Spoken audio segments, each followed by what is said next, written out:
de jeito nenhum. Entendeu, gente? Eu respondi alguma coisa? Bom, então acrescentando, na verdade essa não é nem a questão, né? Mas é importante falar sobre o assunto.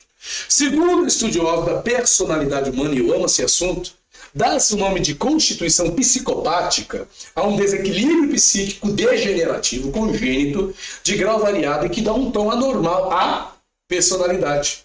Estas constituições são formas especiais de personalidade com predomínio de tendências anormais por sua direção e seu grau à perversidade. Através dessa constituição perversa, as atitudes do psicopata se conduzem quase exclusivamente pelos instintos, apesar de refinadas e talhadas ao teatro da vida e sociedade. Por isso, a despeito da máscara do indivíduo socialmente adequado, esses sujeitos são amorais, insensíveis, desadaptados, moralmente e impulsivos. Os traços da personalidade moral do psicopata, antissocial ou sociopática, seriam,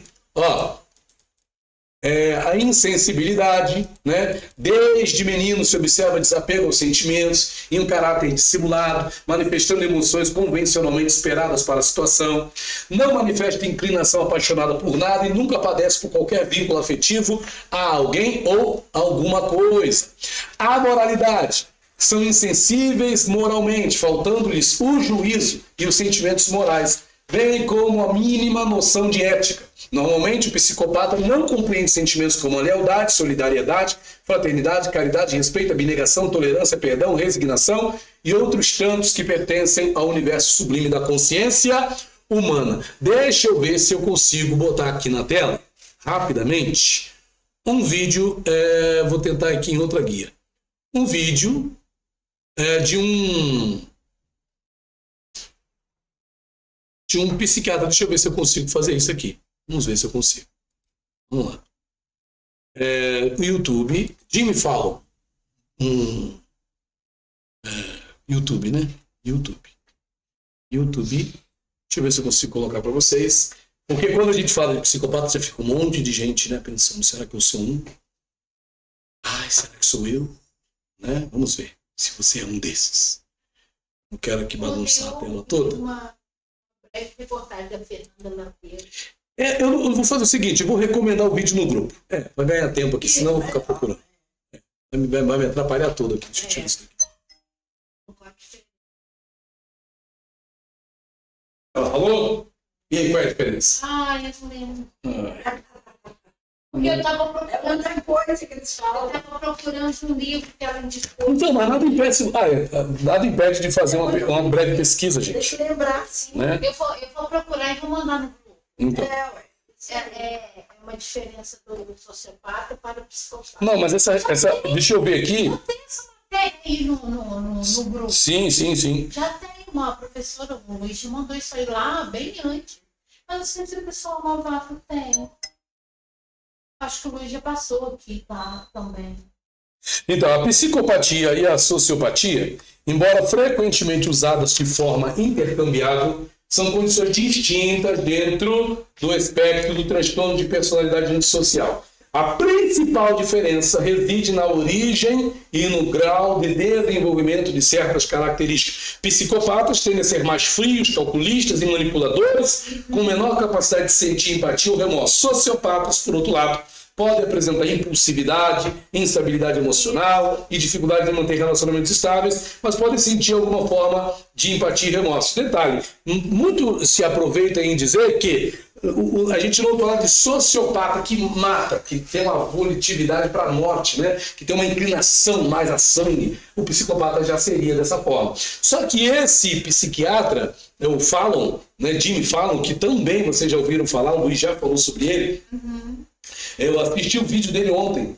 Puxa vida, foi ontem? Eu assisti o vídeo desse psiquiatra. O que acontece? Ele fez uma série de análises, de exames com os cérebros da família dele mesmo, e ele descobriu alguém que tinha um cérebro exatamente com a mesma formação do psicopata. E quando ele foi ver, descobrir, e taparam, né, para não saber de quem era cada cérebro, quando revelou, temos um cérebro psicopata aqui. De quem era o cérebro? Do próprio psicopata. Ou do próprio psiquiatra, do cientista. Só que ele nunca matou ninguém. Nunca matou ninguém, nunca foi. Aí a gente fala da questão do quê? Da ambiência. Ele, na verdade, nunca frequentou um ambiente que, de alguma maneira, oferecesse uma estrutura de apoio para que ele viesse aqui a manifestar a sua psicopatia, a desenvolver a sua psicopatia. Gente, nós estamos falando de quê? De ética, não é isso? E por que a questão do psicopata aparece? Porque quem não, assim, vai andar de costas para a ética é exatamente quem? Um psicopata. O psicopata não respeita a ética, não está nem aí para a ética. Bom, valores e deveres. Todos nós temos valores, todos nós temos deveres, né? Poderíamos dizer direitos e deveres, né? O psicopata é, sobretudo, então, uma pessoa com aversão. Olha só, gente. Descaso e oposição aos valores éticos e às normas de convívio gregário. E é bom que aqui ninguém vai sair dizendo que é um psicopata, né? Porque toda vez que a gente identifica um tipo psicológico, sempre tem alguém para dizer, poxa, eu sou assim. Eu sou igual a esse aí. Poxa, eu sou desse jeito mesmo. Não acredito que alguém aqui vai se identificar como um psicopata, né, Márcio? Bom, vamos lá. Os valores, o que são esses valores? Os valores têm sua origem nas necessidades de convivência social. Todos nós temos necessidade de convívio social. Não tem como. A gente não vive, né, escondido dentro da caixinha como um caramujo. Nós precisamos nos relacionar socialmente com outras pessoas. Nós precisamos do convívio social. Isso é o normal, né? Os valores, se é que existe um normal. Os valores nascem da soma das experiências individuais do grupo que formam padrões de condutas desejáveis. Uma vez constituídos, esses valores são transmitidos do entorno ao indivíduo, através da família, da escola e da comunidade. Qualquer que seja o valor de uma cultura, ele teve o propósito de melhorar a sobrevivência gregária em alguma época do desenvolvimento da espécie. Esses valores serão decisivos para a adoção de modelos de conduta, porque os modelos de conduta que nós assumimos durante a vida, de alguma maneira, eles são resultado de o quê? De a gente ter copiado de alguém, né? A gente copia modelos de conduta, não é? Sendo esses conceitos, né, parâmetros, permitem que a pessoa tenha uma conduta concordante ou discordante, ajustada ou desajustada ao seu entorno, até por uma questão da lógica. Havendo uma margem de ajuste desejável aos conceitos sociais, haverá também obrigatoriamente uma margem de desajuste indesejável socialmente. E aí entra quem? Os psicopatas, né, que não estão de maneira alguma preocupados em seguir nenhum modelo de conduta. Existem duas séries. Na verdade, existe uma que é o série de psicopata, gente. Vamos lá. Qual é aquela mais famosa? Dahmer. O Dahmer. Psicopata americano aqui. Matou 17 jovens, adolescentes, homens. Entendeu? Sai daí, rapaz. Calma aí. Mais famoso psicopata americano. Aqui, ó. Esse aqui, ó. Tem o Ted Bundy, mas tem um outro também. Maníaco do Parque. Uhum. Esse também, não, esse é brasileiro, não? Cadê? Tem um Ted Bundy, mas tem um aqui, Dahmer. Dahmer. Deixa aqui, ó, Dahmer. Aqui, ó. Jeffrey Dahmer, tá? Jeffrey Dahmer. Esse camarada virou um serial killer e ele era um psicopata, né? Ele matava gente pra caramba, existiu esse camarada. E nós temos uma outra série. Qual é o nome daquela série, gente? Mas todo mundo já viu? Ele é adolescente? Dexter. Você já viu no Dexter? Queria ver. Então, Dexter, né? Ele é um psicopata também. Então esses dois aí para vocês poderem fazer uma pesquisa aí, se quiser assistir alguma coisa em relação ao assunto, né? Ver a série, talvez, Dexter e o Dahmer, Jeffrey Dahmer. E tem o Ted Bundy também. Ted Bundy.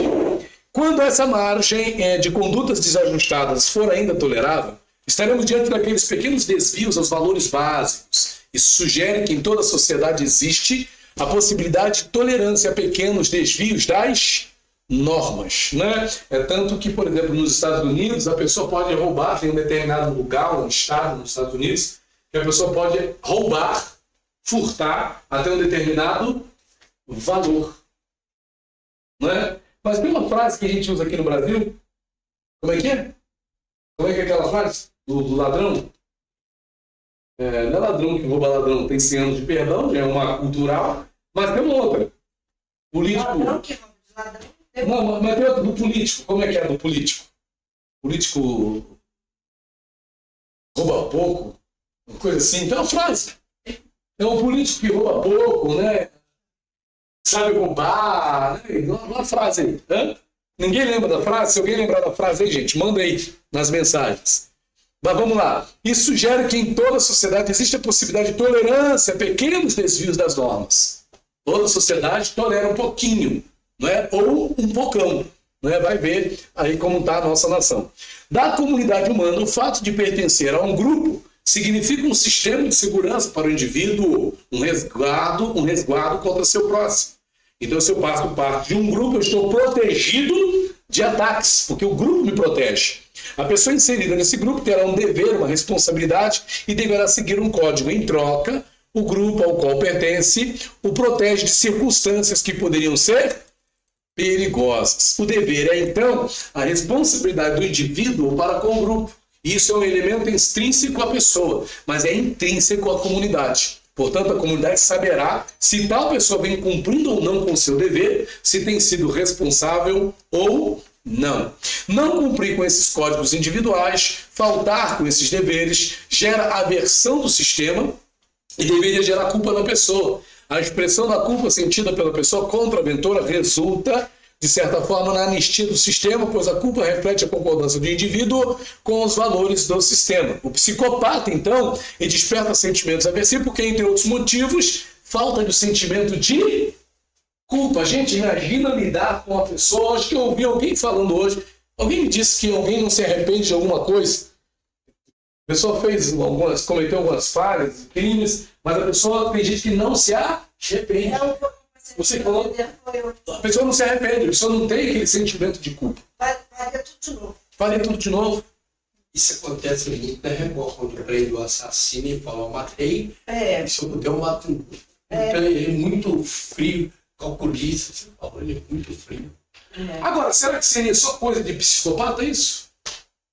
Por exemplo, um pai cujo filho ou filha foi abusado, e ele vai lá e mata o abusador. Esse pai é um psicopata? Eu acho que não. Ele está agindo, vamos dizer, não é justificável, claro. Mas ele está agindo com base no senso de justiça. Ou em defesa da honra. Impulso, assim, né? Também a pessoa teve um impulso, né? Um instinto de proteção, vai lá e executa. O camarada está fazendo mal àquele ente que ele ama. Ele não necessariamente, nesse sentido, é um psicopata. Não. Até porque, vamos lá, pensar num policial cuja vida está aí lidando com as situações da sociedade e ele acaba matando uma pessoa no exercício da sua função, ele vai se sentir culpado por isso? Não.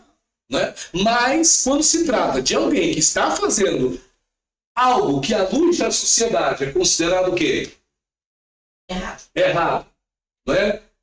À luz da sociedade, é considerado como uma quebra de valores. Não há ali uma faculdade moral em ação. Não há ali um sentimento, uma consciência. A pessoa não tem um senso de consciência. Em relação a si, o mal que aquilo pode fazer a ela mesma, e faculdade moral vai perceber o mal que aquilo pode fazer à sociedade. A pessoa não tem isso. E aí ela vai lá, faz, e tá tudo bem. Tá tudo bem. Tá nem aí. Então, deixa eu te perguntar. Então, o psicopata não tem senso de justiça também, não? Aí é que tá, né? É interessante isso, né? Você falou aí desse homem que matou 17 meninos, aí eu li aqui, negros e gays. Será que não tinha dentro dele não tinha uma justiça? Estou fazendo isso de certo modo. Para poder ajudar. Estou limpando a sociedade. Estou fazendo uma limpeza. Poderia ser, né? Justificar um sentimento que oprimiu ele. Mas ele está certo no senso de justiça? Não. Assim como o Hitler. Principalmente para essa Queria limpar também a raça. Havia um senso de justiça. Purificar a raça ariana, né? Aquela coisa toda. Então a gente tem que analisar bem essas questões, né? Porque o camarada está cometendo o quê? Crimes à luz daquilo que é convenientemente chamado de certo ou errado na sociedade. O cara está agindo totalmente ao contrário, né? Fazendo aquilo que ele acha que deve fazer e sem ter nenhum sentimento de culpa ou peso na consciência pelo que está fazendo. Existe, por um lado, a lei e as normas, e, por outro lado, as ambições do indivíduo. E a grande questão é que muitas pessoas não conseguem equilibrar suas ambições com o quê? Com a lei, né? Com as normas e com aquilo que é considerado aceitável pela sociedade. As ambições individuais, então, terão o aval do sistema se respeitarem as regras do jogo, os códigos da sociedade e o equilíbrio adaptativo. Ó, cadê onde eu parei? Adaptativo. A sociedade tem, então, uma limitação e uma permissão que é explícito e corresponde às normas, às leis. Logo, há uma permissão tácita, implícita e que não está escrita, fazendo com que se tolere alguns desvios da norma. Assim sendo, podemos dizer que a sociedade tolera certos erros, mas impõe limites a esses erros, portanto, há limites à ambição do indivíduo. Por exemplo, gente, vamos aqui criar uma polêmica, né? Muito se ouve, né, que, por exemplo, quando o homem trai, o que acontece? Nada acontece. Mas quando a mulher trai, a mulher traiu.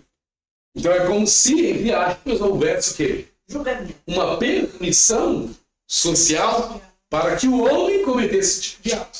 Enquanto a mulher que pratica o mesmo ato, ela acaba sendo catalogada, né, no rol das piriguetes e por aí vai.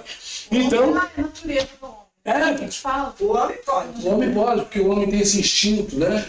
Macho, né? E vai por esse caminho. Então isso é uma questão cultural. E aí a gente acaba o quê? Apesar de haver uma norma, que é o quê? A norma deveria ser a fidelidade. Se o cara está casado com uma mulher e tal, aquela coisa toda, mulher com aquele homem, há uma norma. Mas acaba que aqueles que né, acaba que a mesma coisa que é uma norma, há também essa permissão, né, tácita, né, mas eu posso fazer. E olha que coisa interessante. Um homem não. Como é que o homem age quando ele é traído? Ele vai lá e mata. E não mata a mulher, não, né? Geralmente ele mata o homem que traiu a mulher dele. Mas a safada, no caso, não seria quem? A mulher que traiu? Esse dia nós tivemos um caso, né? Um caso, né, na internet, não sei se vocês viram, eu pesquisei, olhei lá o vídeo, um camarada amigo, né? 2 amigos, e tinha lá a moça, inclusive médica, e ela, né, se enrabichou com o amigo do marido. Enquanto o marido viajava. Né, e tudo gravado em vídeo, e elas não fizeram questão nenhuma de esconder, não. As câmeras mostraram. Quando o camarada voltou, contratou um matador de aluguel lá e matou o amigo. Deu facada no amigo, o cara acabou morrendo e o marido acabou preso e a dondoca. É por aí. Seguindo a vida dela. Não é? Bom, coisas da cultura. Então vamos lá, gente. Onde a gente está? O que a sociedade não admite é a ostentação do erro. Olha aí. É quando a pessoa sai por aí batendo no peito, eu fiz mesmo, eu sou o cara, eu sou bom, não sei o que e tal. A sociedade não admite. E o que acontece no caso do psicopata é exatamente o quê? Exatamente isso. Ele ostenta o erro. Né? Ele ostenta o quê? O seu crime. Ele tem orgulho daquilo que ele faz. Ele vê aquele seu ato, né? A sua criminalidade, por assim dizer, como o quê? Como uma coisa gloriosa, vangloriosa, né? Que vai dar trabalho para os investigadores. É aquela coisa que a gente vê nos filmes e nas séries por aí. Teve um caso que eu até vi que ele já se entregou. A pessoa, ele é psicopata, se entregou porque ele queria, já que ninguém achava, ele queria realmente ostentar o erro dele. Ele queria ser reconhecido como foi ele que fez. Isso. Como ele fez. Bom, reincidir, não sentir culpa e não se arrepender significa ostentar o erro e desafiar o sistema. E é exatamente isso que faz o psicopata, ok? Bom, vamos lá. O psicopata, os valores e as normas. O psicopata, por sua vez, tem um livro da doutora Beatriz, eu tenho ele lá o Mentes Perigosas. Rapaz, eu dei uma sorte. Muito bom. Eu fui num brechózinho. Não despreze um brechó, gente. Olha, não despreze um brechó. Eu fui no brechó, eu falei já com as meninas do brechó lá, ó, livros são meus, hein? Guarda pra mim aí, já dei ordem. Dei ordem no pedaço. E aí quando eu chego lá, vou revisar um pouquinho coisa que tinha. Tava lá o Mentes Perigosas, doutora Ana. Nossa, paguei R$2. Nossa, deu novinho, edição luxo. Tá na minha biblioteca. Gente, maravilha. não tem como dar cópia pra gente. Tirar a cópia pra vocês. Vamos comprar de vocês. Bom, vamos lá. Tá ali. É boa essa tirar a cópia. Pede pra doutora Beatriz. O psicopata, por sua vez, superdimensiona suas prerrogativas, possibilidades e imunidades. Gente, um comentário que eu tenho que fazer. Tudo que a gente aborda aqui na aula, gente, tudo que a gente aborda aqui na aula, tem um sem número de pesquisas que vocês podem fazer. Mas tanta pesquisa. Não, o pior é isso. É. Estou fazendo um trabalho lá de confusão mental. É. Muitas pesquisas lá, falei assim, gente, tem uma apostila dessa aqui. E eu achei bem apostila sobre o assunto. Confusão mental. Na verdade, Eu mesmo que tinha pesquisado, Já estudado tava lá. uma tudo na apostila. as apostilas do curso, gente, na verdade, elas são um grande, como eu posso falar, um arquivo muito precioso, né? Que cada apostila, se você guardar, tem todas elas lá. Bem tem. É um material que é maravilhoso, gente. Guardadinho É. na pasta. Tem que valorizar isso aí. Deu 2 pastas grandes. E aí, vocês veem, né? Eu prezo muito pela leitura da apostila. Você fala isso com o Luiz. É bom os comentários? Sim. É bom comentar, é bom... Tudo isso é bom, pode ficar à vontade. Mas não vamos perder o fio da meada da apostila, gente, porque a apostila é importante. E eu sei, por experiência própria, que muita gente só pega na apostila na hora que vem pro curso. Não, eu olho em casa. Eu já fui aluno, não é? Até que eu despertei para a vida e comecei a ler as apostilas. Eu comecei a ler as apostilas, inclusive no meu canal no YouTube, tem elas em áudio, porque eu tenho mania de ler em voz alta. Então eu fico lendo assim, eu estou lendo a apostila e gravando áudio. Depois eu boto, transformo em vídeo e coloco no YouTube. Tem um monte de apostila em áudio lá. Se der ouvir, depois vai lá. Bom? Onde é que eu estou? Toda lei ou norma gera temor e inibição, implicam na possibilidade de castigo. A lei está feita para domar, para obrigar e para condicionar as condutas instintivas dos indivíduos. O psicopata não apenas transgride as normas, mas as ignora. Considera-as obstáculos que devem ser superados à conquista de suas ambições. A norma não desperta no psicopata a mesma inibição que produz na maioria das pessoas. E é interessante, gente, que apesar de a gente estar falando psicopata, a psicopata é um termo do diagnóstico nosológico, né, psiquiátrico, né, transtornos antissociais, né? Mas o que acontece? À luz da psicanálise, o que é psicopatia no diagnóstico nosológico, na psicanálise, seria o quê? No diagnóstico estrutural, a gente poderia dizer que essa psicopatia equivaleria a perversão. Só que no contexto freudiano, perversão tem uma questão mais a ver com o quê? Vamos lá, gente. No contexto freudiano, perversão tem mais a ver com questões relacionadas a sexualidade, gente. Sexualidade. Enquanto que o termo psicopatia ou psicopata tem mais a ver com essa questão criminosa.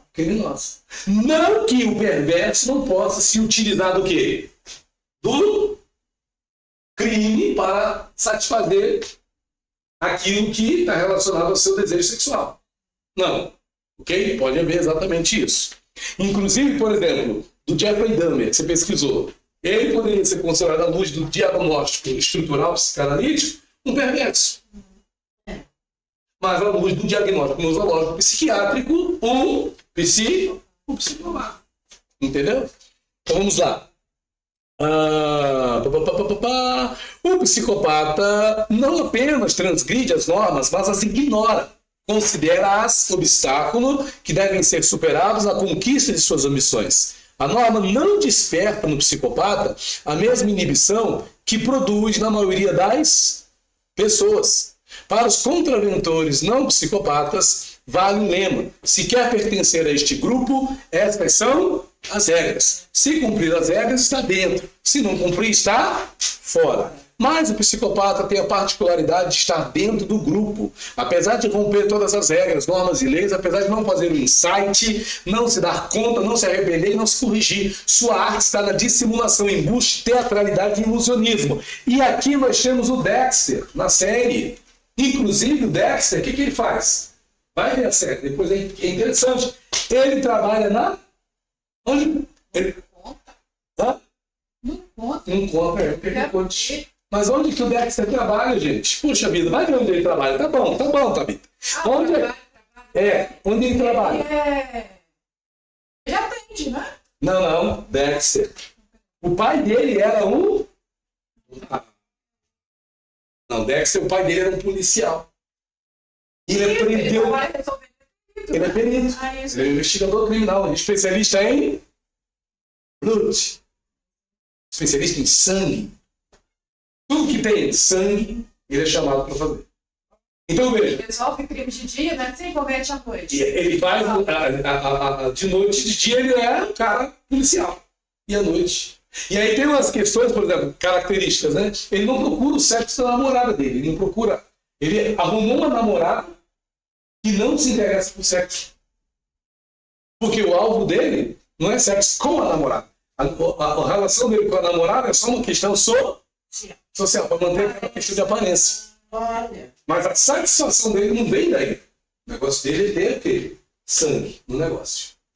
Geralmente com que crimes cometidos contra quem? Igual o Jeffrey Dahmer. Acho que deve ter sido inspirado no Jeffrey, né? Essa questão do relacionamento com homens, né? E aí o crime acontece. Bom, os psicopatas parecem ser refratários aos estímulos, tanto aos estímulos negativos, tais como castigos, penas, contra-argumentações, a ação, apelo moral, etc. Como também aos estímulos positivos, como é o caso dos carinhos, recompensas, suavização das penas, apelos afetivos.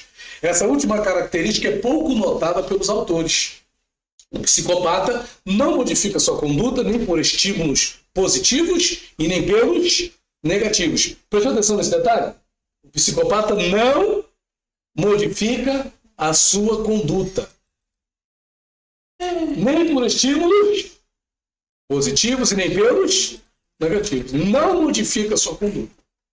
Ok? E é interessante que a gente, à luz de algumas ideias, mas e se o psicopata se converter, ele vai deixar de ser um psicopata? Ele vai deixar de, talvez, cometer alguns crimes. Vai ter uma mudança social na vida dele, mas o cérebro dele vai continuar sendo um cérebro psicopata. Ok? Para o psicopata, a mentira é uma ferramenta de trabalho. Né? E é utilizada para quê? Para ele fingir que ele para ter relacionamentos falsos, aquela coisa toda da aparência social. Né? Ele desvirtua a verdade com o objetivo de conseguir algo para si, para evitar um castigo, para conseguir uma recompensa, para enganar o outro. O psicopata pode violar todo tipo de normas, mas não todas as normas. Violando simultaneamente todas as normas, seria rapidamente descoberto e eliminado do grupo. Gente, olha a inteligência do camarada. Então o que acontece? Isso aqui eu transgrido, isso aqui eu transgrido, isso aqui eu transgrido. Mas aqui não, aqui eu tenho que ser socialmente correto. Eu tenho que honrar a lei aqui, porque se eu demoro aqui, né, por exemplo, o Jeffrey Dahmer era um cara que trabalhava. Né? O Dexter, quer dizer, é um investigador da polícia. E só tem, talvez depois você vendo a série, você vai ver que só tem um que tem uma leve desconfiança. Mas com as contribuições que ele dá, fica difícil o cara pôr no possível. Fica coisa na minha cabeça. Mas ele deixa a pista. É normal, né? Aparentemente, né? Usando-se da mentira e das ferramentas que ela propicia. Mas, de fato, né? À luz da ética, à luz da moral, à luz dos valores e deveres, ele não tem nada de normal. O paciente também é muito bom. O paciente, boa. Tem como colocar o link no grupo depois? O paciente. Não, tá escrito primeira temporada, mas não... Ninguém falou da segunda nem da... Não, vamos ver. É mais um. O paciente, bota no grupo o nome, para a gente poder ver depois. A particular relação do psicopata com outros seres humanos se dá sempre dentro das alterações da ética. Para o psicopata, o outro é uma coisa, mais uma ferramenta de trabalho, um objeto de manipulação. Essa é a coisificação do outro, a atitude que permite utilizar o outro como objeto de intercâmbio e utilidade. Essa coisificação explica, talvez, torturar ou matar o outro, quando se trata de um delírio sexual, sádico ou de simples atrocidade. E aqui vale a pena a gente fazer um comentário, que é o seguinte: todos nós podemos ter algumas manifestações que poderíamos chamar psicopáticas, sem, contudo, sermos psicopatas. Quem nunca manipulou? Quem nunca tratou o outro como coisa? Quem nunca, usou o outro como objeto de intercâmbio e utilidade? Se a gente ficar atento, a gente vai observar que nesse aspecto nós temos um pouquinho, de psicopata, vamos dizer assim. Claro que não o somos, lógico, mas tem essa questão aí. Bom, a cognição, a relação objetal e o comportamento do psicopata. Vocês vão sair hoje daqui craques, dentro dessa questão da psicopatia. E lembrando que a nossa aula é sobre ética. E quando nós falamos de um psicopata, nós estamos falando de quem? De um sujeito que está nem aí para a ética. Está nem aí para a ética. Ok? Está nem aí para a faculdade moral, está nem aí para a voz da consciência. Está nem aí para isso. Se é que ele tem, de certa forma, consciência. Se bem que a gente leu no início da aula que a faculdade moral e a consciência são atributos da mente humana.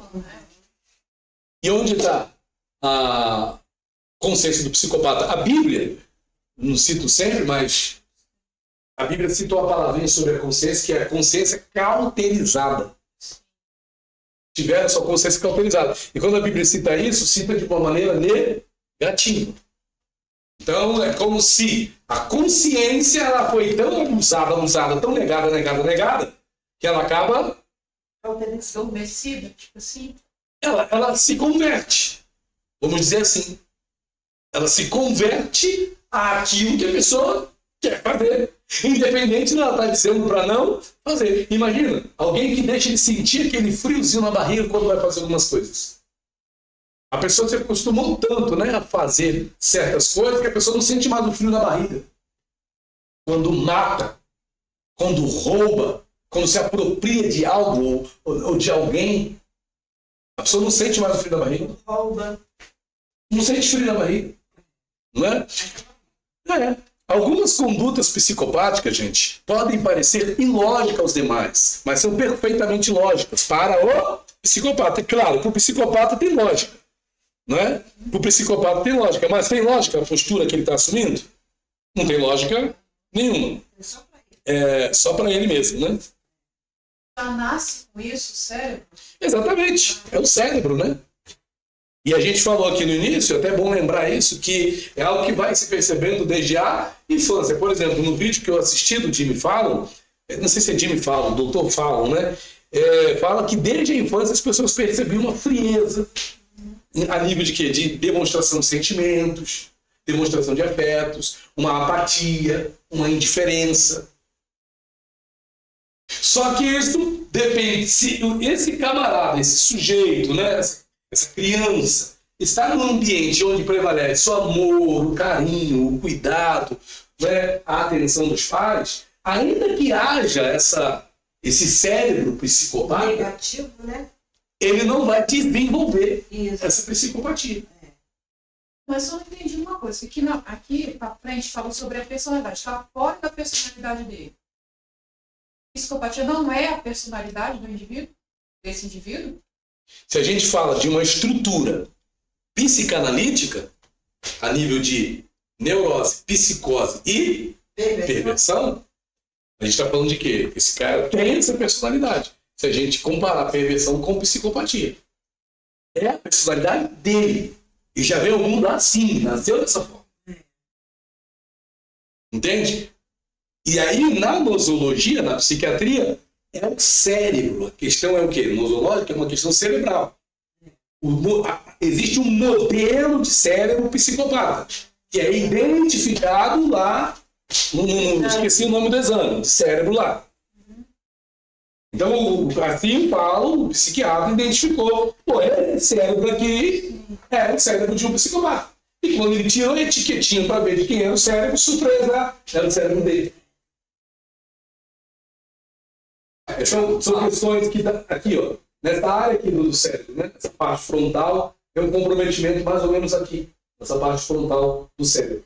Vocês podem pesquisar isso melhor, vou colocar o vídeo para vocês lá, para vocês se atentarem mais para essa questão. Mas, aqui, os pais percebem, até certa idade, se um filho dá para perceber com sintomas, com práticas. Dá. O pai percebe.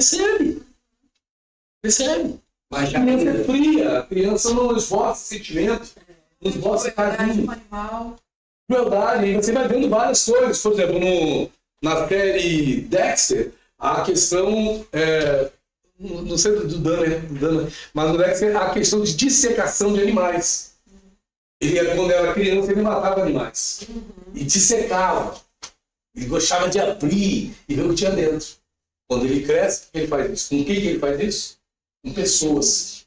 Jeffrey Dahmer faz isso com pessoas. Ele quer ver dentro. Ele não se conforma só em matar. Ele quer rasgar, quer enfiar coisas, quer abrir, quer botar assim, quer botar assado, quer esticar. Quer cortar. Quer cortar, quer dilacerar. Sente um prazer. Naquilo. Bom, isso ocorre porque entre o psicopata e as demais pessoas existem lógicas distintas, sistemas de raciocínio distintos, códigos distintos, valores diferentes e necessidades diversas. Tendo em vista o fato da conduta psicopática ser, às vezes, de muita instabilidade diante de estímulos objetivamente pequenos, e, ao contrário, podendo manifestar serenidade em situações que desestabilizariam a maioria das pessoas, entende-se que o relacionamento sujeito-objeto no psicopata seja diferente. Como é que ele lida com o objeto?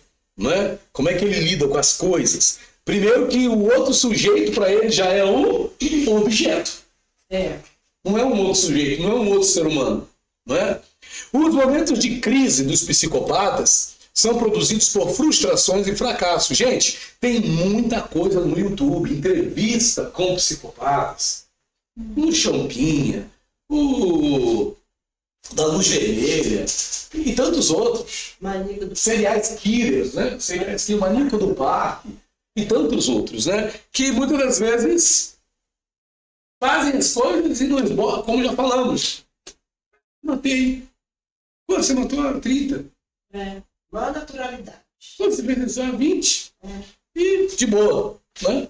Bom, os momentos de crise dos psicopatas, olha que coisa, eles têm crise, hein? São produzidos por frustrações e fracassos, e nessas circunstâncias, seu comportamento é totalmente imprevisível, podendo chegar ao assassinato. Mas, para terceiros, eles colocam sempre a responsabilidade de seu fracasso no outro, ou em elementos externos e alheios à sua responsabilidade, que é a tal da defesa aloplástica. Mas é interessante que os psicopatas eles vão matar. Já está na essência deles matar. Ok? O psicopata que desenvolveu a sua psicopatia, ele vai matar. Só que ele tem crise. Talvez porque foi descoberto, talvez porque o crime não aconteceu como ele gostaria. Por exemplo, na história do Jeffrey Dahmer, tem uma situação que um dos jovens consegue fugir e pedir ajuda.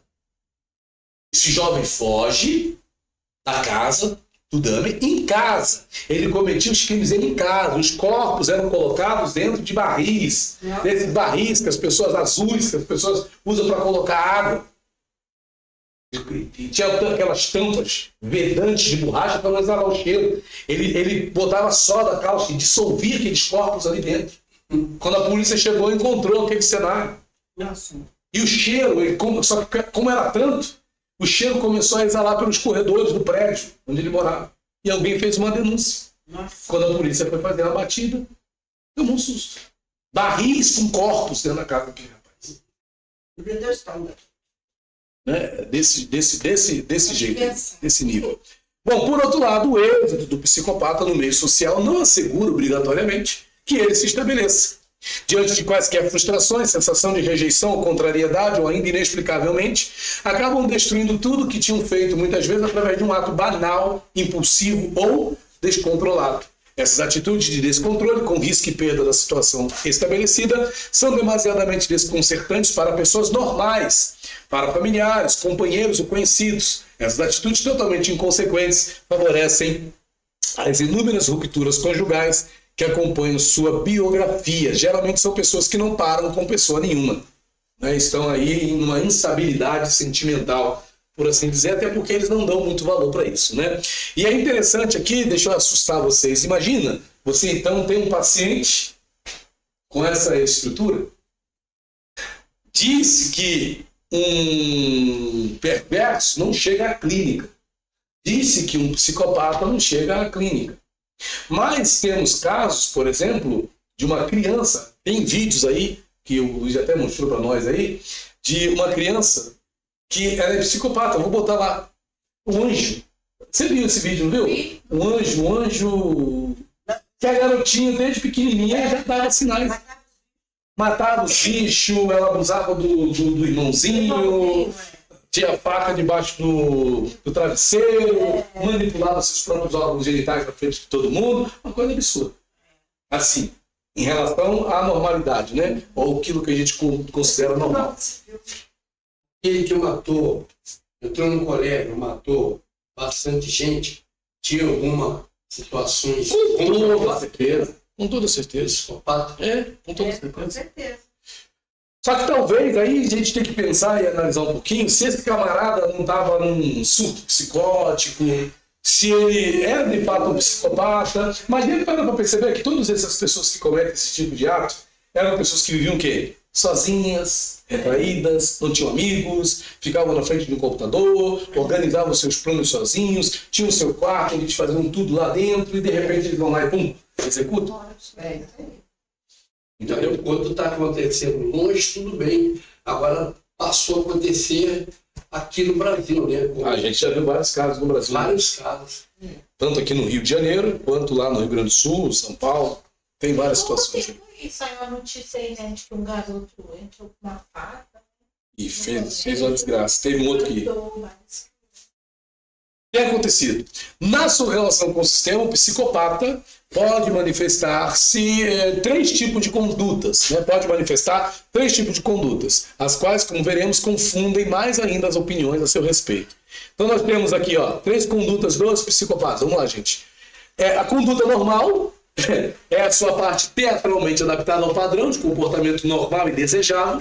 Assim agindo, o sistema não percebe e pode até atribuir-lhe adjetivos elogiosos. Como diz o ditado, o maior mérito do demônio é convencer a todos de que ele não existe. E por que isso acontece nessa conduta normal? Porque geralmente o psicopata, nesse sentido, ele é alguém de destaque. Ele é muito bom em alguma coisa. Ele é muito bom em alguma coisa, até porque existe uma dose, talvez até elevada, de narcisismo nesse camarada. Que é extremamente autoconfiante, tem uma autoestima elevadíssima, um senso de alto valor grandioso, né? Então ele tem uma conduta normal e com essa conduta normal ele vai recebendo o que? Mérito, vai recebendo honra, vai sendo reconhecido. Se o Dexter, por exemplo, recebe vários elogios pelos sucessos que ele tem nas suas investigações, né? Bom, o Jeffrey Dahmer, por exemplo, foi uma pessoa muito boa, pô, mas ele era tão legal, tão inteligente, tão não sei o quê, as pessoas... Uma pessoa boazinha, né? Essa é a conduta normal. Agora, tem aqui a segunda conduta, que é a conduta psicopática de fato, né?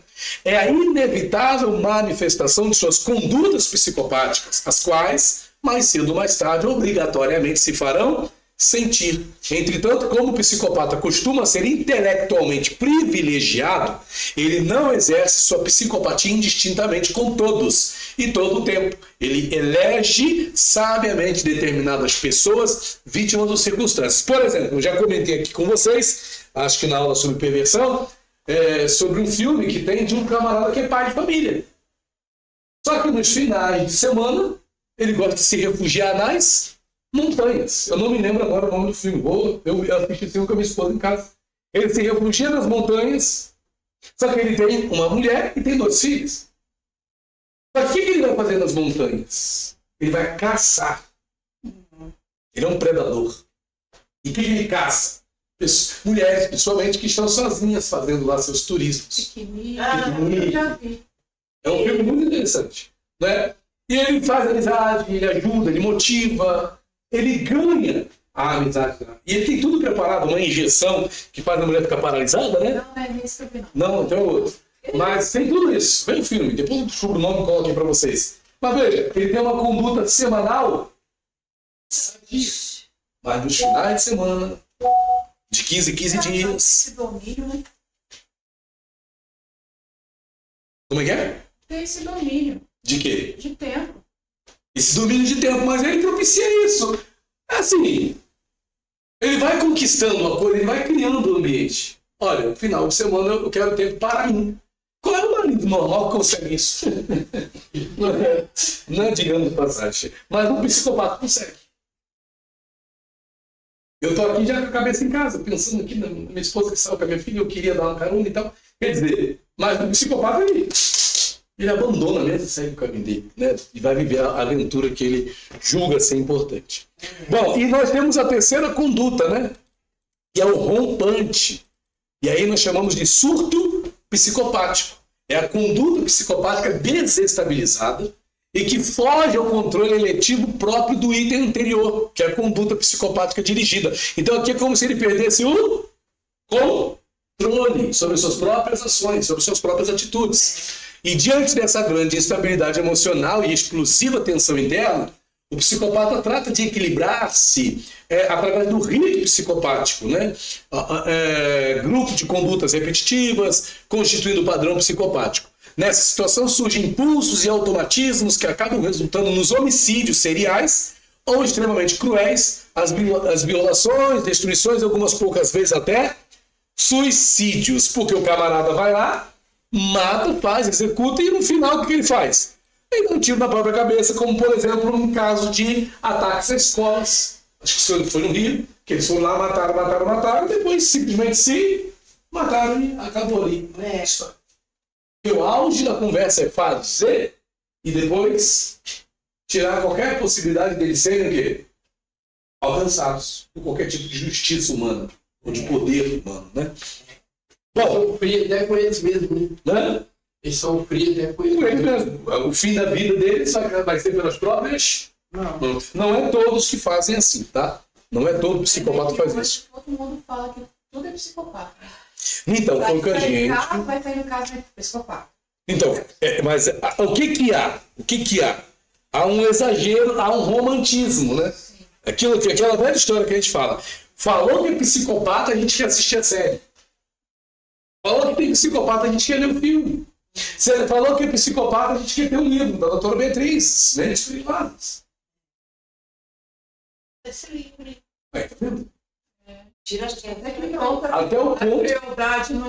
Até o ponto de você ter um psicopata na tua vida. Você vê Aí ele fala que besteira é essa. Aqueles aviões que derrubou as torres gêmeas, eles foram para matar, mas também se mataram. Assim, ali tem uma. Ali, Pastor Márcio, tem uma colocação, se a gente for fazer uma análise assim, do comportamento daquelas pessoas, não nos compete fazer isso, nem estou aqui no momento preparado para fazer essa análise. Mas eu diria que não foi uma coisa tão psicopata assim. Por quê? Psicopática, né? Por quê? Porque ali havia uma questão religiosa também, né? Havia um sentimento de glória eterna, porque se a gente atacar o gigante americano que nos feriu, que nos fere, nós vamos ter vitória contra o imperialismo americano. Então tinha esse brasão histórico, esse peso de história, de fazer frente a um gigante, que para eles eram os Estados Unidos. Então talvez ali não haja, de fato, uma conduta psicopática, mas sim um senso de satisfação religiosa. Né? Então, teve uma que estava no mercado com as crianças e atrás no mochila tinha dinamite. Ela detonou com tudo, morreu ela. Então, é o que a gente chamaria de terrorista. O psicopata talvez ele não vá nessa linha de terrorismo. Por quê? Porque ele gosta de repetir os seus atos. Então ele tem que fazer cada ato de forma perfeita, ilibada, para que da próxima vez que ele vai sentir desejo de fazer de novo, ele consiga fazer de novo, e depois, de novo, e depois, de novo. Só que nesse de novo, ele vai deixando o quê? Um rastro. E é nesse rastro que ele deixa, que ele acaba sendo perfeito. O terrorista já não, ele já chega lá e quer se matar em nome da nação, da religião de Alá. Que é outra questão, entendeu? Então, acha essa neurótico. Nós aí, gente, é muita questão. Né? É muita questão. Não, assim, tudo uma questão de quê? Pesquisa. Traz pra gente. Então, mas quando ele está preso, ele não é mais psicopata? Quem? Ele continua o sujeito. Continua psicopata. Continua. Porque ou ele vai ser morto por alguém, Ele não tem como ele fazer nada. ou ele vai ser morto por alguém, ou ele próprio vai se matar. É o que geralmente acontece. Por exemplo, o Jeffrey Dahmer, ele se matou. Depois eu vou confirmar se ele se matou mesmo. Mas ele se matou, se enforcou dentro da... É a glória. Vamos lá. Em geral, o psicopata se justifica aos outros e a si mesmo em todas as suas ações. Perguntado por que não segue as normas, a resposta dele é o quê? Simplesmente porque as normas não se ajustam a seus desejos, condições e circunstâncias. E veja, gente, que o que aqui para nós pega muito é o quê? Essa relação com o desejo. O psicopata está em busca de realizar os seus desejos. A questão é o que ele deseja, o que ele quer, o que ele gosta. Não é? As condições que para ele são agradáveis. Esse desejo, né? Esse desejo, praticamente, ele tem um nome por trás. O desejo da sua ruindade. O desejo da ruindade? É. Não, a ruindade... Vamos lá. Pastor Márcio, vamos lá. O desejo dele é um prazer. Ele quer satisfazer um prazer. E o prazer dele é matar. O prazer dele é se apropriar de alguém. O prazer dele é usar alguém para ter prazer. Não tem nenhuma beiradinha de espiritual no meio, não? Ô Márcio, a gente, o que acontece? Assim, estamos... Então, eu vou deixar isso aí para os religiosos, né? Vou deixar para os religiosos. Se os religiosos entendem que uma pessoa não é capaz de por si mesma fazer isso, uma vez que a ciência dá respaldo para afirmarmos que existe um cérebro psicopata, que esse cara mata, que esse cara não tem misericórdia, que esse cara não sente culpa, não tem arrependimento, a consciência dele está comprometida, a faculdade moral está comprometida. A ciência está mostrando todos esses elementos. Se precisa algo mais para dizer, não, na verdade esse cara é um endemoniado, cara, com tudo que a ciência já está dizendo, por exemplo, nós tivemos um que se tornou até pastor, que é o famoso matador lá, o assassino da Daniela Pérez. Vamos ver? Grave Pablo. Que muita gente, que ele foi identificado, o cérebro dele foi identificado como cérebro psicopata. Ele veio se converter, virou um pastor. Mas ele deixou de ser um psicopata? Se alguma situação favorecer, se alguma... O cara é uma predisposição congênita. Já veio estar nele. Precisa ter um demônio? Nesse caso, até diria, brincando, que o diabo nem precisa ter trabalho com esse. Você já está. Dessa combustão. Mas aí, deixa para você, pastor Márcio, dizer se ele está endemoniado ou se não está. Vamos lá. Esse tipo de personalidade tem um particular sentido da liberdade. E outra coisa que a Tabita perguntou, Tabita, existem várias teorias da personalidade, não existe só uma. Então, a psicanálise tem uma teoria de personalidade, de desenvolvimento de personalidade, que é o quê? O desenvolvimento psicossexual. pautado lá no complexo diético, na fase oral, fase anal, né? A fase fálica, né? Aí vem o quê? A fase de latência, a fase genital. Os pontos de fixação, complexo diético, tudo isso aí. Isso é uma teoria psicanalítica da personalidade. Só que só tem a teoria da personalidade da psicanálise? Não. Existem outras. Por isso que ali a gente fala de quê? Este tipo de personalidade. Que personalidade? Psicopática. Na psicanálise, as estruturas clínicas de personalidade são neurótica, psicótica e reverso. E o que oriunda disso. Agora, ali não. Na nosologia, na psiquiatria, nós temos esse tipo de personalidade. Esse tipo de persona. Está na página aí. Né? Lá em cima. Tá? Achou? Este tipo de personalidade tem, em particular, sentido da liberdade. Achou, né? Bom, para o psicopata ser livre, para o psicopata... cadê onde eu estou? Eu me perdi aqui agora. É isso mesmo, ser livre. Tá, para o psicopata ser livre... Aqui, ó. Deixa eu só me achar aqui. Página 15. É a 15, isso mesmo. Não, está no 16. Acho que ela é 16. É porque a dele é Ele é diferente. 17. Tá. É onde é que eu tô. Ok. Normalmente. Tá, isso mesmo. Achei. Página 15 lá embaixo. Para o psicopata, achou?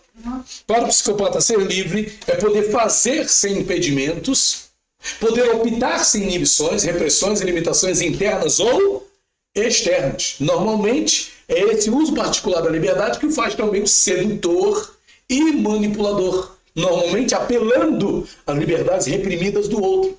Normalmente ele convence seu próximo à promiscuidade, ao uso de drogas, à corrupção, à cumplicidade e a toda sorte de atitudes torpes que lhe interessam. Okay? Ele convence. E detalhe, como uma das características do psicopata é o quê? A manipulação. Ele consegue manipular essa pessoa, esse sujeito, para que haja conforme os seus interesses. Não é? E vocês perceberam que a gente está partindo aqui direto já são 21 horas, sem intervalo, né? Para a gente poder dar conta aqui desse material. Tava hoje? Não, tem mais uma aula. Semana que vem.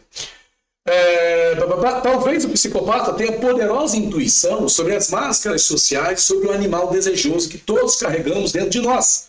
E valendo-se dessas fraquezas, anima e convence o outro a participar do jogo ambivalente de satisfações e angústia. Então veja, o que o psicopata faz? Ele oferece algo que, segundo ele entende, vai dar vazão a algo que todos nós também temos dentro de nós.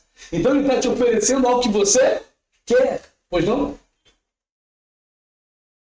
Igual, por exemplo, o maníaco do parque, antes da pessoa entrar mata dentro, ele oferecia.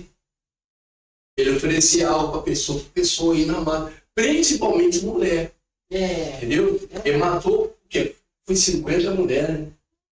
É um negócio assim. Então, a mulher não ia entrando de qualquer jeito, não. Ele se vestiu bem, entendeu? Ele se comportou bem, mas daí aconteceu o que ele está falando. Ele manipulava. Ele pregava uma bruta de uma mentira para a pessoa entrar a mata dentro. Ele oferecia algo que a gente poderia dizer dentro do que está dizendo aqui, né? Talvez alguém vá discordar desse pensamento, mas o fato é que todos nós carregamos as máscaras sociais, todos nós, né, segundo esse entendimento, temos um animal desejoso dentro de nós, né? E valendo-se dessas máscaras sociais, desse animal desejoso que todos carregamos, ele acaba tendo uma vantagem sobre nós, né? Convencendo, então, sobre nós não, né? Sobre as pessoas que cedem aos seus encantos. Convencendo, então, esse outro a participar do seu jogo de ambivalências e de satisfações e de angústias, né? Bom, a responsabilidade legal do psicopata. Olha aqui algumas questões que a gente vai trazer. Seria o psicopata responsável por seus atos? Já que ele tem um comprometimento na faculdade moral e na consciência, conforme estamos falando desde o início dessa aula, nós já sabemos que o psicopata, em termos de faculdade moral, o que é isso? É ter o entendimento do que seus atos podem, de alguma maneira, beneficiar, proporcionar bem-estar à sociedade. Nisso ele está comprometido, porque ele não tem essa faculdade moral apurada, e não leva em consideração aquilo que é benéfico para a sociedade. A nível de consciência, a sua consciência está comprometida. Ele não tem peso na consciência. Não tem peso. A consciência... O que é a consciência? Não tem consciência. Olha a consciência. O sujeito normal tem consciência. Sente frio na barriga, né? Até para matar uma barata. Mas o psicopata não tem isso. Então a gente pergunta com base nisso. É o psicopata responsável por seus atos? A gente criminaliza o psicopata? E aí? O psicopata pode ser avaliado biologicamente ou etologicamente, considerando a variabilidade da espécie humana, tendo sua conduta observada sob o ponto de vista estatístico, ou seja, se é raro e incomum ou comum e frequente. A Rosinha está acompanhando? Ok. Ok, Rosinha, obrigado. Obrigado por estar aí com a gente. Bom, por ser objeto de estudo do sociólogo, perscrutando seu ajuste do indivíduo ao grupo, se é adaptado ou desadaptado, bem como sob o ponto de vista da moral, se tem sido ético, antiético ou aético. Pode ele ser arguido pelo jurista ao julgar suas responsabilidades, pelo psicólogo, investigando-se suas motivações da conduta individual. O exame médico do psicopata, entretanto, é apenas mais uma maneira de avaliação do indivíduo, não é a única. Portanto, não é a única responsável pela palavra final. O médico, portanto, deve limitar-se a seu estrito campo da medicina, o qual consiste em avaliar se uma pessoa está ou não doente. E o psicopata pode ser raro, desadaptado, malvado, delinquente ou ter uma conduta incompreensível. Mas, sob todos os critérios da patologia médica, ele não é um doente. Né? Porque na maioria das vezes, quando a gente fala de psicopata, a gente fala de alguém que está doente. E veja aqui, contraponto, né? Faculdade moral comprometida, consciência comprometida, mas ainda assim, não um doente. Olha que interessante. É interessante que você falou que o psicopata é inteligente, né? Ele sabe manipular. Ele sabe, não tem como perceber assim de primeira mão se a pessoa é psicopata. A pessoa é muito inteligente. Mas deixando bem claro o seguinte. Vamos lá. Perceber que a pessoa é psicopata ou não. Sim. Ele é manipulador. Ele usa da mentira. Em ação, em atividade, ninguém vai desconfiar que ele é um psicopata. Mas, por exemplo, falando de infância e chegada à fase adulta, ele deu sinais. E ele não teve essa perspicácia que ele tem na fase adulta quando ele era um infante. Lá no infante ele deu sinais. Ele manifestou frieza, ele foi antissocial, ele fez maldade com animais e outras coisas mais. Se fecharam os olhos e disseram isso é coisa de criança, ok. Só ele deverá ser responsabilizado por isso? A família não teve uma preocupação de observar? E aí a gente fica naquela posição de dizer sim ou dizer não e acabar até comprometendo, não é? Poxa, mas eu sou culpado? É que o caminho não é esse. Mas é para a gente refletir, é para a gente pensar. Será que um psicopata se faz um psicopata sozinho? Essa é a questão, a gente tem que refletir.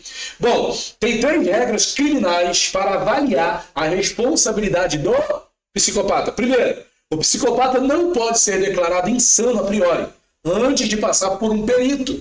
A regra geral é que o imputado está ciente de seus atos até que se demonstre o contrário. Baseando-se estritamente nos conhecimentos legais, psicopatológicos do certo e errado, os psicopatas são responsáveis e têm noção da natureza de seus atos, já que conhecem perfeitamente as normas, como todos os demais. Uma prova dessa noção é o fato deles não agirem se souberem que a possibilidade de serem descobertos for maior. Então há uma consciência.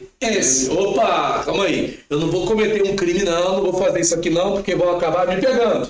É bobo. E ele não é bobo, ele não quer ser pego, ele não quer ser descoberto, ele não quer atrasar a possibilidade de realização do seu desejo, do seu prazer de novo. Porque há uma busca de prazer, há uma busca de desejo. né? Em contrapartida, se nos referirmos ao estritamente moral, a questão é mais ambígua, porque falta ao psicopata apego emocional e sentimento de culpa, como se faltasse ao cão o fado. Então, aí por esse lado a gente tem que levar essa questão, né?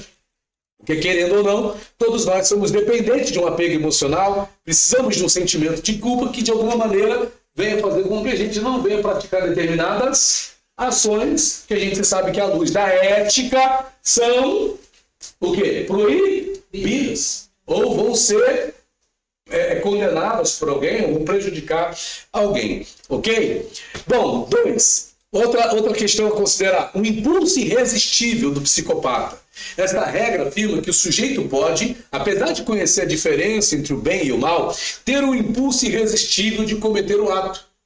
Esta opinião não é compartilhada por todos, já que alguns encontram ambiguidade na característica irresistível do impulso. Impulso implica espontaneidade e, em alguns casos, o psicopata prepara cuidadosamente seu crime durante muito tempo antes de cometê-lo. Então há o quê? Há uma preparação, há uma organização, há um cuidado, há um planejamento.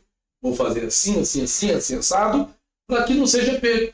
Aqui, é coisa rara, psicopata feminino? Não é coisa rara. Não é Ou é coisa rara. normal? Mas é engraçado essa Porque em alguma série só tem homem. É muito. Eu nunca vi isso. É uma boa pergunta, viu?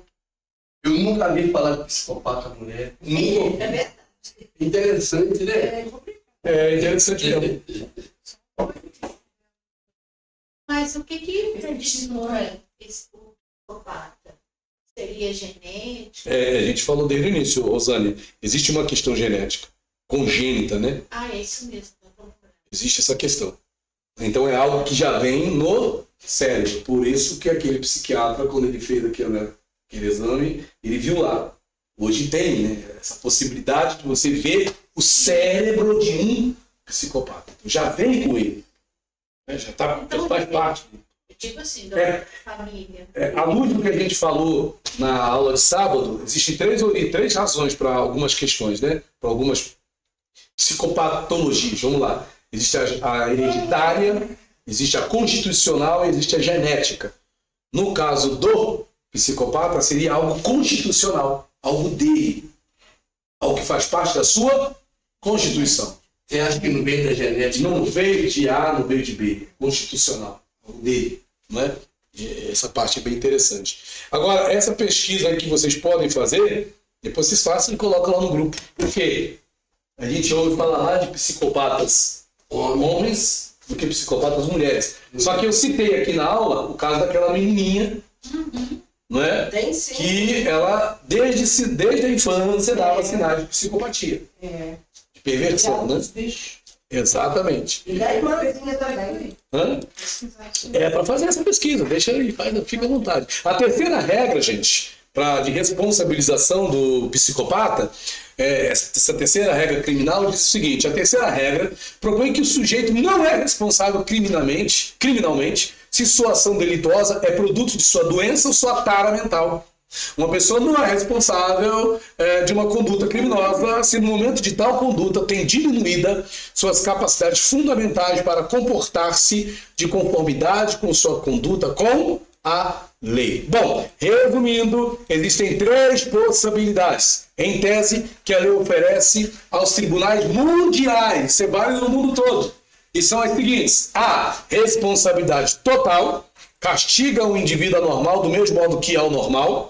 B, responsabilidade atenuada, não há solução plausível, já que depois de uma curta estadia na prisão encontram melhores condições para voltar a delinquir, né? E C, a isenção de responsabilidade, que considera o psicopata um doente mental, devendo ser encaminhado a um hospital psiquiátrico. Ao invés de se considerar a psicopatia como um desvio do comportamento, seria considerado uma anomalia estrutural da personalidade, tal como uma autêntica doença mental. Isso reduziria a pena por homicídio em 2 graus ficando rebaixada a 4 anos de prisão. Agora imagina você, um psicopata, sendo considerado um doente mental, depois de ter matado 10, 15, 20 pessoas, e em 4 anos de prisão, ele ser colocado de novo na rua. No Brasil. Não é? Então são considerações, gente, que a gente precisa levar em consideração. Então veja, a legislação de muitos países tende a não considerar o psicopata uma pessoa doente, pelo fato dele poder discernir, entender a criminalidade de seus atos e pela plena capacidade de dirigir em suas ações. Portanto, as pessoas com esse tipo de personalidade serão responsáveis por tudo que fazem, logo imputáveis pelos seus atos, ou seja, estão em condições de serem criminalizadas. Ok, gente? Bom, a Rosinha diz aqui, lembrei agora... Eu acho que é encefalograma sim, Rosinha. Acho que é encefalograma sim. Acho que o nome é esse mesmo. E foi nesse encefalograma que o Fallon descobriu a sua psicopatia. Ok? Gente, a gente vai dar... Vamos parar a nossa aula por aqui, vamos parar nessa parte que a gente falou, tá?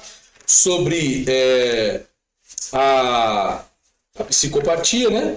E na semana que vem, a gente vai dar um pulo, tá? Já vou avisar aqui, que a gente vai lá, a ética e a psicanálise. Esse trecho aqui, que vai da página 17, tá? A gente já falou muito sobre ética, mas que vai da página 17 aí, o eu e a ética, até a página 24, eu aconselho que vocês leiam na casa de vocês, para que na próxima semana a gente possa fechar, né, a nossa aula aí, falando mais estritamente de como a ética atua a nível da psicanálise, da prática propriamente dita psicanalítica. Ok, gente? Vamos ficando por aqui então. Agradeço a todos aí que puderam estar presentes na nossa aula, seja online, seja aqui presentes, e até a próxima terça-feira, se Deus quiser. Tchau, tchau, gente.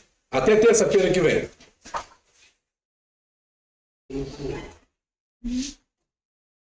Eu vou dar um mole no gente. Você falou que no banheiro também eles. Tchau, tchau. Aí